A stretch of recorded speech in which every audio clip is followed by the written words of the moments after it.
Hello and welcome to Atomo Workshop. Today I'm going to attempt to restore a Super Nintendo that I bought on eBay for just £19. Let's get started. First, let's begin by taking a look at the condition of the console. It seemed to have spent a lot of its life exposed to UV light, which causes this yellowing effect on old plastics. But have no fear, this is nothing to worry about as it is quite easily reversed using some special techniques. The camera doesn't do this justice, but there was this brown gunk all over this thing, particularly in the crevices, as well as several black scuffs and some strange red lines on the back that were going to be a challenge to get off. The controller wasn't faring much better. Not only was there more of that brown gunk, but there were also two major issues I was going to have to try and fix. The L and R buttons felt broken, which is not uncommon on this controller, so I had to look into that when I opened the controller later. Luckily, I had to take apart the entire controller anyway in order to properly clean it and reverse the yellowing, so this was no problem. The second problem was with the X button. It was extremely stiff and seemed like it would be a pain to use when playing a game. I had no idea what the reason could have been for this. Now at this point I didn't really have a decent way of testing the console. My CRT TV was packed up at the time due to an impending move and I didn't even have any games. But partway through I bought a game to test with, which you'll see at the end of the restoration.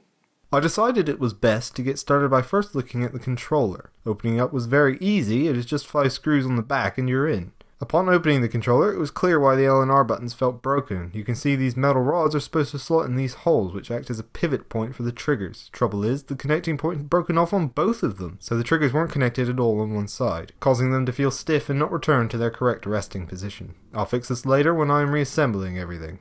Taking apart this controller revealed just how gross it really was. Looking at the triggers in this half of the body, you can see there was a solid layer of that disgusting brown crud all over the little ridges. Previous owner seemed to have used this controller a lot, and most likely didn't store in the best conditions. But it's not uncommon to see. The other half didn't actually look too bad before taking out the board or removing the pads. However, I could see from the front that the buttons were filthy, and so it still needed to come out for a full clean. I found this controller very easy to disassemble as the board just lifts out on these, no screws required, and once that is out of the way you can get to the buttons and rubber pads, no problem. And boy am I glad I decided to fully disassemble this thing. Just look at all the crud that built up on this half. The buttons didn't look too great either. The D-pad was the worst by far. It was so bad I had to wash my hands every time I handled it. Brown crud and hair kept coming off on my hands every time I touched it. Probably should have worn gloves. My first thought was to try and at least loosen up the brown stuff by sticking the various pieces under the sink. This helped make somewhat of an improvement, and certainly loosened things up as intended, but it wasn't enough to get rid of it all. So I followed up with some rubbing alcohol and a paper towel and got to work scrubbing away at all of the buttons. In some of the harder to reach areas, such as these little lips on the triggers, I used the end of a very small screwdriver to scrape away the crud and then followed up with more alcohol. Just look at that D-pad now compared to what it looked like before. And look at how much crud was left on the paper towel after I had cleaned just the D-pad. I decided at this point that before I reverse the yellowing on the controller, I should probably take apart the SNES itself too and do the reversal at the same time. I began by giving it a quick once-over with some rubbing alcohol. This didn't do that much to help clean it up overall as I couldn't get into every crevice, but it made it a little more pleasant to handle while I took it apart. Like the controller, the SNES itself was very easy to take apart, however it does require one specialist tool. This. It's called a game bit, and essentially it is just a screwdriver bit that can be used to get past the weird screws used with old Nintendo hardware. The NES, SNES, and the original Game Boy use these in one way or another, so it is very handy to have around for a Nintendo fan like me. I won't go too in-depth here on how to take this apart, as there are plenty of resources online on how to do it. But essentially, you take out these 6 screws, then pull out this rod holding the cartridge eject flap in place, but be careful not to lose this spring. Unscrew, then disconnect the power switch. From here, you can remove the faceplate by pushing in a few tabs and lifting it out. Unscrew the cartridge port and pull it out. Then finally take out the screws dotted around the main board, and there you have it, one empty SNES casing. The other half is just a series of plastic tabs you push in and everything should pop out, except for this swinging arm piece which is just held in by one screw. While I was taking this apart, I spotted that this corner piece was broken off. It seemed it had been severely damaged beforehand, either by the previous owner or during delivery. The top was the only thing holding it in. I decided just to superglue it back on. I know it's not the strongest of bonds, but it should do the job just fine. And while I had the superglue out, I also fixed those broken L and R bracket pieces. Again, not the strongest bond, but if it becomes a problem I can try something else. I tackled cleaning this in much the same way as the controller, blasting it with water from the sink, then going in with some rubbing alcohol. However, the black scuffs and red marks didn't seem to want to come out with conventional methods, so I used something much stronger, baking soda. Putting some baking soda on a wet paper towel acts as a very mild abrasive and is very good at getting off little marks like this. It made short work of this section here, however it does make a huge mess, so be prepared for some cleanup. And now finally, it is time to fix that ugly yellowing effect, using a process called retro bright. I'm using what is known as the cling wrap method here. To start, I laid out a piece of cling wrap, big enough to surround the piece that I needed to fix. Then came the magic goo that will solve all my problems, Salon cream.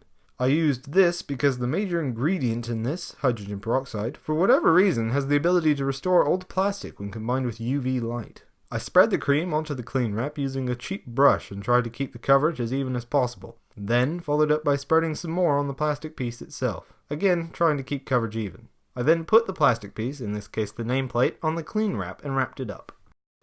Once my piece was all wrapped up, I went outside and set it out to soak up some rays, and then came back every 30 minutes or so to rotate the piece and massage the cream to make sure it was getting even coverage on all sides. I did this for all of the case pieces and for the controller shell and triggers. There are a number of ways I could have actually done this. The absolute best way is total submersion in hydrogen peroxide. Simply fill a container with hydrogen peroxide, liquid not cream, set your piece in the container with it, set that out in the sun, and it will ensure even coverage and no streaking. YouTuber the 8-Bit Guy actually has a really helpful video comparing lots of the methods available for retro bright. I'll leave a link below. I should also mention, throughout all of these methods, it's not exactly permanent. After several years it may show signs of yellowing again. But it's not that big of an issue as it does take a long time. Back to the plastics now. The first piece to finish was the nameplate, and it looks fantastic, practically brand new. It only took an hour or so to completely come back to normal. Eventually, several hours later, the sun was going down and all the pieces were brought back in, and for the most part they all look significantly improved. As you can see on the left there, the bottom piece was still a little yellow, but was much improved, except for the inside, as I hadn't treated that part since it wouldn't be seen. All that was left to do now was to reassemble everything. Fitting the top plastics back on was quite a struggle at first, but apart from that, everything came back together great. As I said, I did get a game and tested out the console, so here it is in its full glory. It works great. I can't find a single fault with it. As for the controller, the L and R buttons feel a lot better, and the controller itself looks better too. I'm very pleased with the results. Overall, I do love how this turned out. It looks a lot better than when I first got it, but there are still a couple things that bug me.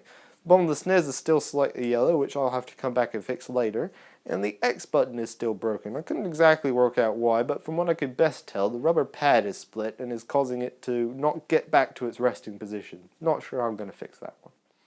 Well, that's going to have to be it for now, folks. I hope you found this useful. If you have any questions or any suggestions as to what I could do next, please let me know. I'll see you next time.